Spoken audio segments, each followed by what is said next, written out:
शहरों में आबाद हैं, जो टीवी पर बोलते हैं। आओ इसका तर्जमा मुश्किल से करेगा एक गोलड़े में गांव में रहने वाला नसीरुद्दीन, इसका मतलब बयान करेगा।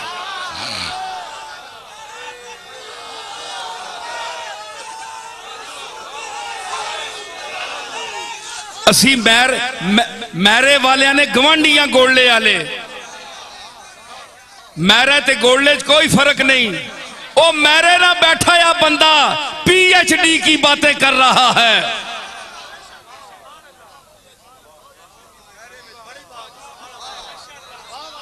हाँ, तो वो कहता है इतना नाजुक मौजू है, जरा हम तन तवज्जो करें, फिर आप इस बात को समझेंगे। मैं पंजाबी भी विच बोल सा, इलाके नहीं गल है। असल में ज्यादा पंजाबी इसलिए नहीं बोलता, लोग फिर ये बाहर मुल्कों में जाती हैं केस्टें, यूनान में, मिडिल ईस्ट में, तो लोग फिर सुनते हैं जी, कहते हैं कई अहले ज़बान होते हैं उर्दू वाले, वो कहते हैं हमें पंजाबी समझ नहीं आती। तो बाद ऐसे मकामात होते हैं कि जहां पंजाबी ना बोली जाए मजा नहीं आता बात का।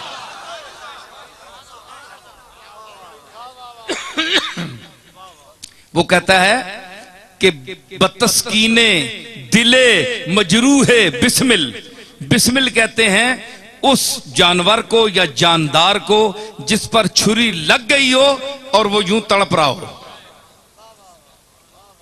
है जी, बड़ा लतीफ मजमून है, मजा आएगा आपको समझेंगे तो। रात को लेटेंगे, नशा आएगा कि किसी की तकरीर सुनी हमने, अगर इंसाफ किया तो। बतस्कीने दिले मजरूह है बिस्मिल, और छुरी लग गई है ते हर तुसा पता है चीज सुकून चाहनी है, आराम चाहनी है। हर चीज आराम चाहती है, चाहे वो जख्मी हो जाए, उसमें वो आराम ढूंढती है कि आराम का लम्हा किस तरह है मिलेगा मुझे।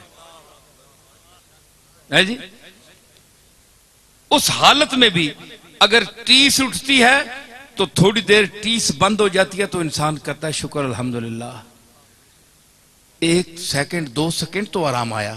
तो सुकून ढूंढता है इंसान, हर जी रूह, हर मुतनफ़िस सांस लेने वाली चीज, चाहे वो इंसान हो चाहे जानवर हो, यह कायदा है। तो कहता है कि अल्लाह के रास्ते में एक चीज ज़बह हुई, कुर्बानी की आपने, अल्लाह के रास्ते में आप कुर्बान करते हैं, वो जानवर का खालिक है, आपका खालिक है, उसने आपने उसको ज़बह कर दिया तो तड़प रहा है, वो हाथ पांव मार रहा है जानवर। तो उस वक्त इतना वो करीम है कि वो उस हालत में भी उसको सुकून देता है।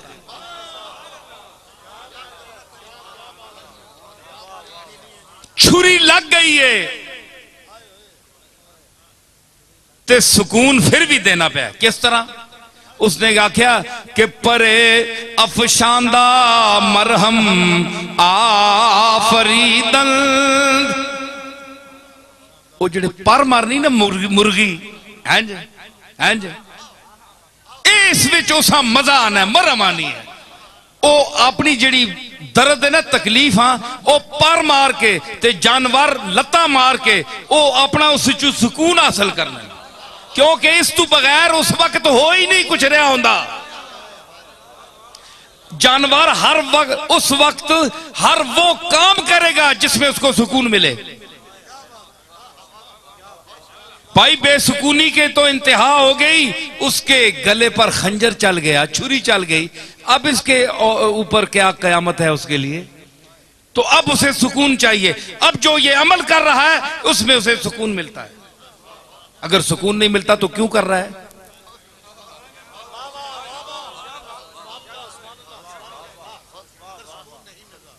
नहीं, हाय हाय, मिर्जा बेदिल ने तो ये कहा ना, तो उसके हाथ पांव मारने से मैं भी एक मजमून निकाल रहा हूं। मैं कहता हूं इसलिए मारता है कि जान दी हुई उसकी है, ऐ वजूद जल्दी कर उसके पेश कर।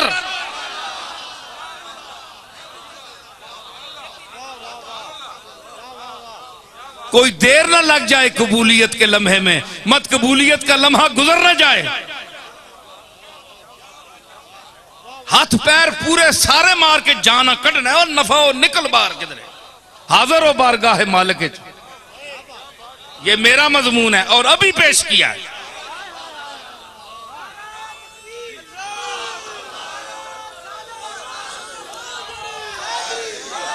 भाई मैं बड़ा खुश हाँ, आम डंड पई होनी जी मेरे वाले जेड़े नैन जी न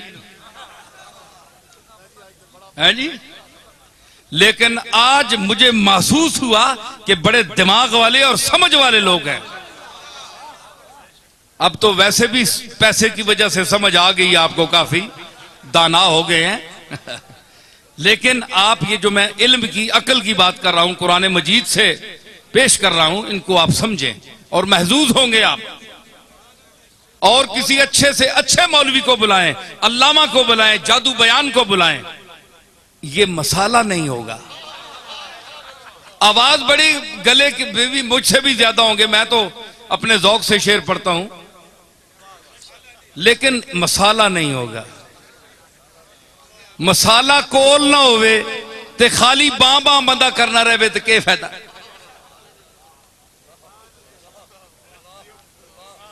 मैं समझता हूं कि जो यहां जो अनपढ़ से अनपढ़ आदमी भी बैठा है, उसके भी दिल में मेरी बातें इंशाअल्लाह इस तरह उतर रही हैं जिस तरह इंतहाई तालीम याफ्ता आदमी के दिल में उतर रही हैं। अब हसद से कोई दाद ना दे, सड़ के कोई दाद ना देवे ते उसनी मर्जी।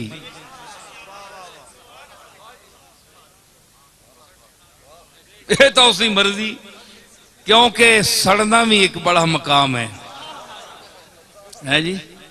हाय हाय हाय, ओए सड़ने वाले हो तुसा कोलू, तुसी तो सड़ने हो अपने वजूद ते के इस कोलू ए नेमत खास ते मां दे ते वो आना मैं तुदा देनी होवे ते पहले ही चाह देवे ना, तेनी बूथी है जी नहीं।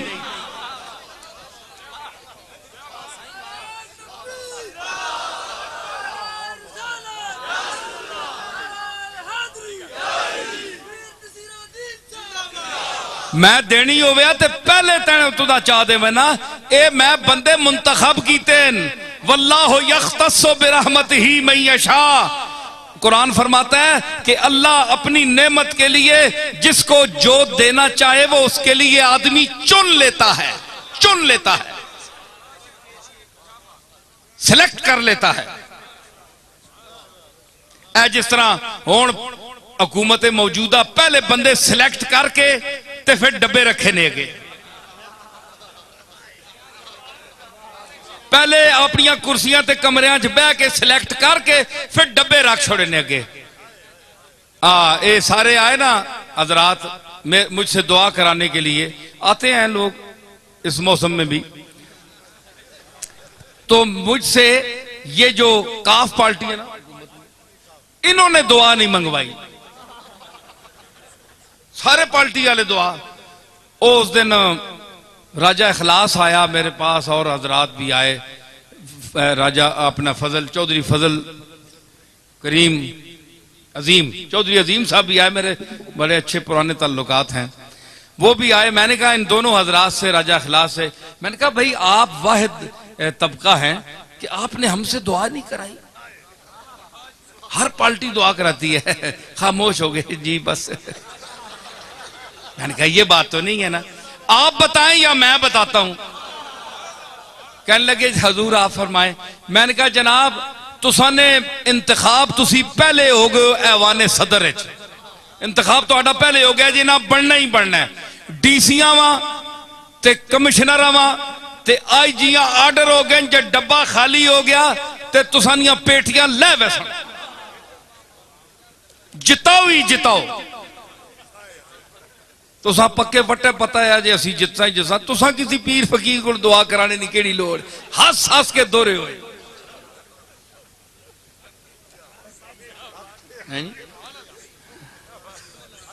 की गल हाँ नहीं बिच होर गल भी करना पे है मैं तो। हाँ फड़कना, तो फड़कना जो है इसमें भी अल्लाह ने एक इलाज रखा है उसका कि उसको सुकून मिलता है जी, सुकून मिलता है। तो वो फड़कने का मजा लेता था हलाकू। एक दिन उसने ऐसा किया कि 2-3 कतारें आदमियों की खड़ी कर दी और जल्लाद से कहा इनके सर कलम करो। अब जनाब किसी ने सौदा उठाया हुआ है, किसी ने कोई प्याज उठाया हुआ है, किसी ने मिर्चें, घर में जा रहे थे लोग जिस तरह बाजार में जाते हैं। उन्होंने कहा किस गुनाह में हमें मार। उसने कहा बस देखो हलाकू सामने खड़ा है घोड़े पे, उसके हाथ में एक नींबू था, वो उससे खेल रहा था। अच्छा, अब अगली सफ जो मरनी शुरू हुई, एक का सर गया, दूसरे का, तीसरे का। सफ पहली, एक बूढ़ा आदमी आखिर में खड़ा था। उसने जब देखा ना कि अब तो मेरी बारी है, इसके बाद वो दौड़कर पीछे हो गया पिछली सफ में। भाई जितनी देर जान बच जाए, देखा ना सुकून ढूंढता है इंसान। उस पर तो छुरी चल गई ना तो सुकून ढूंढता है मुर्गा हाथ पांव मारने में, और इस पर चलने वाली है, ये पहले ही सुकून ढूंढ रहा है। दलील आपके सामने आ गई कि नहीं? हाँ, तो उसने वो पिछली सफ में हो गया। जब पिछली सफ में गया ना तो वो सफ जब खत्म हुई ना, उस बाबे के पास पहुंचे तो वो तीसरी में चला गया, तीसरी में चला गया। और अब हलाकू के लिए बड़ी अजीब ये एक तमाशा बन गया कि इस बेवकूफ को देखो, इसको मेरे तलवार से कौन बचा सकता है? ये 50, 70, 100 आदमी मार दिया मैंने, पहली सफ भी गई, दूसरी भी गई, अब ये बेवकूफ कहां तक बचेगा? अब तो इसके पीछे कोई सफ भी नहीं है, तीसरी सफ है। जब जैसे तीसरी सफ को कत्ल करना शुरू किया, लुत्फ आ रहा है कि नहीं? नई बात। हाँ, तीसरी, अब देखे मैं वो जुल्म की बात कर रहा हूं और वो किस तरह सुनता है। तो जब वो तीसरी सफ पे कत्ल शुरू हुआ ना, तो आखिरी जब बाबा रह गया ना, तो हलाकू ने कहा जल्लाद से, 1 मिनट रुक जा, इसको ना मारना। वो अब उसने गेंद, वो नींबू पकड़ा हुआ है, खेल रहा है, उसके सामने आ गया। उसने कहा भाई बाबा बताओ कि पहली सफ में तू भागकर दूसरी आया सफ में, दूसरी सफ में जब आखिरी वो नौबत आई उस तक, तो तू तीसरी में आ गया। अब बता तुझे कौन बचाएगा? अब किधर जाएगा? बाबे ने आसमान की तरफ देखा, है जी, ये आ है खामोश आ, है जी। शायर कहता है कि मर्दुम बजुबां कुनंद फरियाद, फारसी शायर है 700-800 साल पहले का, कि लोग तो जबान से फरियाद करते हैं, जबान से कोई लफ्ज अदा कर फरियाद करते हैं। फरियाद से बेजबानी है मन, मेरी बेजबानी के पर मैं फरियाद करता हूं कि मैं बोल भी नहीं सकता, फरियाद कैसे करूं? तो उसने कहा अब बताओ, अब तुम्हें कौन बचाएगा? वो खामोश फरियाद जब आसमान की तरफ देखा तो उसने कहा मैंने तो पहली सफ को इसलिए छोड़ा कि शायद मैं दूसरी में बच जाऊं, दूसरी को इसलिए छोड़ा ताकि तीसरी में बच जाऊं। और उसने कहा कैसे बच सकते हो? उसने कहा कि वो चाहे तो एक लम्हे में इनकलाब आ सकता है। यूं उसे किया ना, तो उसने कहा कैसे? हलाकू ने कहा कैसे? यूं किया, वो नींबू छूट गया हाथ से। अब वो जरा चालाक भी था, बड़ा सिपा सालार भी था और घोड़सवार भी था। उसने जरा अपनी चाबुकदस्ती और चालाकी और फुर्ती दिखाना चाहिए। उसने झुककर गिरने वाले नींबू को जो पकड़ना चाहा तो रकाब पिछली से उसका पांव निकल गया। ये मंजर देखकर घोड़ा भाग गया, भाग निकला, भागा, वो दोबारा रकाब में पांव न डाल सका, यहां तक के हलाकू वहां गिर गया और उसका सर पटक पटक पटक के वहीं मर गया। बाबा वहां खड़ा हुआ देख रहा है कुदरत को, अल्लाह की कुदरत को देख रहा है, और जो उसका अमला था वो हैबत ज़दा हो गया उस बाबे को देखकर कि इसने क्या तमाशा बना दिया एक लम्हे में, है जी। तो उसने कहा कि इजाबत अज दरे हक बहरे इस्तिकबाल मी आयद, मजलूम की आह से डर, क्योंकि जब वो आह करता है तो इजाबत कबूलियत दूर से उसका इस्तिकबाल करने आती है। तो इसमें मजमून में जो मैंने अर्ज की कि इसमें अल्लाह ताला ने क्यों इनको हजरत मूसा ने बद्दुआ दी कि इनके पास दौलत है, ये हम फकीरों की तरफ आएंगे या इन अमीरों की तरफ जाएंगे लोग। अल्लाह ने फरमाया काला कद उजीबत दावतकुमा, तुम दोनों की दुआ कबूल कर ली गई। फस्तकीमा, दोनों भाई डट जाओ। वला तत्तबिआन सबील लजीन ला यालमून, और उन बेइल्मों और जाहिलों की किसी बात को न मानना, इनके पीछे न चलना। यही फिरौन, इन्न फिरौन अला फिल अर्द वजअल अहलहा शियअन यस्तज़इफु ताइफतुम मिनहुम युज़ब्बिहु अबनाहुम वयस्तहयी निसाहुम इन्नहु कान मिनल मुफसिदीन। फिरौन ने गर्दन उठाई, पैसे और दौलत और घमंड में आकर उसने गर्दन उठाई कि मैं बड़ा हूं, कौन है मूसा और कौन है हारून। बच्चों को ज़बह किया, लड़कियों को छोड़ देता था। फरमाया वो फसादी था, फसाद। उसने गर्दन उठाई, जमीन मेरी, मालिक मैं, ये कौन है? ये तो जमीन पर चलने वाला है, इसको मैंने ताकत दी है, ये जो सब कुछ दिया है इसको मैंने दिया है, मैंने पैगाम भेजा उसको झुठला दिया। इतना तकब्बुर, इतनी बढ़ाई। फरमाया वनुरीदु अन नमुन्ना अलल लज़ीना इस्तुज़इफू फिल अर्द वनजअलहुम अइम्मतम वनजअलहुमुल वारिसीन।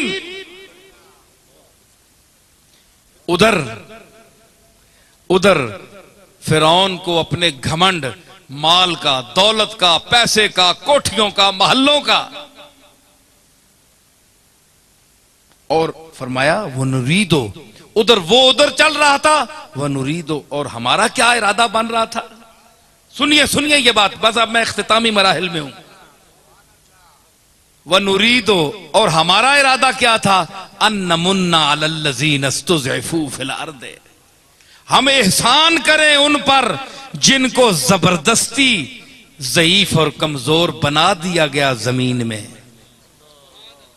मूसा को, इनकी कौम को जबरदस्ती माशी तंगी देकर, तमाम वसाइल छीन कर इनको मोहताज बना दिया। इनके पास कोई पैसा नहीं है, कुछ भी नहीं है, सब कुछ फिरौन ले गया। अपने रिश्तेदारों को सरदार बना दिया, जो उनको मानने वाले थे, जो उसको खुदा मानते थे, और इनको ज़ईफ कर दिया, कमजोर कर दिया। उस्तज़इफू फिल अर्द, इस्तज़अफू नहीं है कि ये खुद कमजोर हो गए, नहीं, उस्तज़इफू फिल अर्द, इनको कमजोर किया गया।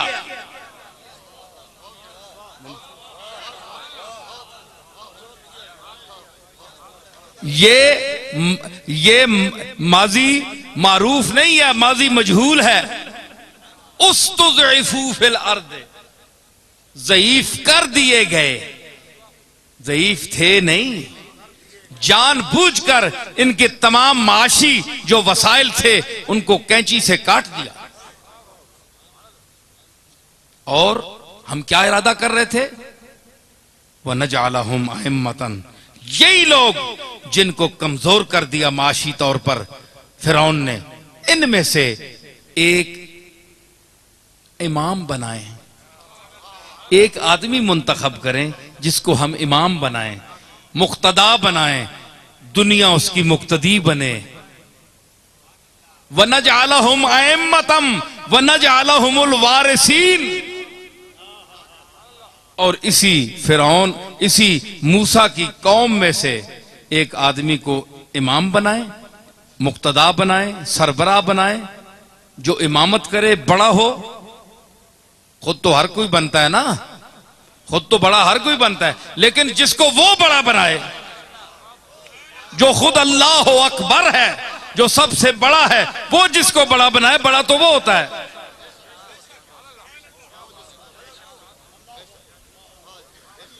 तो आजकल के बड़े, ये तो बड़े बड़े फिरते हैं, हमने बड़े बड़ों को देखा है। मैंने अर्ज की इस मौके पे मेरी गजल का शेर याद आ गया मुझे। तो हम इन बड़ों को क्या समझते हैं? न पूछो कुछ के क्या कुछ दे दिया है देने वाले ने।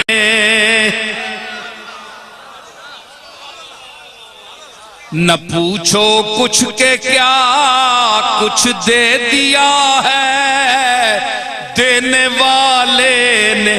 क्या कुछ दे दिया है देने। अभी खुल जाऊं तो सब राज़े हकीकत खुल जाए। क्या कुछ देने वाले ने